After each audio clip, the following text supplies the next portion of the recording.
Дордой базары аялдамасы. Остановка рынок Дордой. Парковщиктер.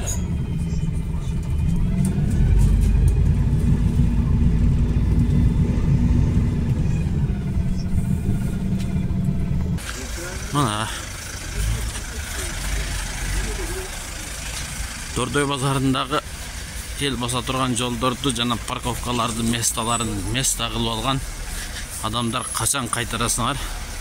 Элдердин парковкасын мэриядан парковка деп алган жерлериңерди качан кайтарасыңар? Элдер ондой басканга места жок. Элдин баарынын жарымы жолдун машиналар менен аралашып жүрүүгө туура келет. Ондай кылып жолду ээлеп алгандар. Самсалаган Пакистан, Бангладештеги Идрис Исак ошо өмүрдөгүлөрдү коюп алган, алып салыш керек. Жолдун акыбалы. Мына бул жакта дагы парковка эмес жерлерден бери, парковка болгон жерлерден бери базар кылып ээлеп алган.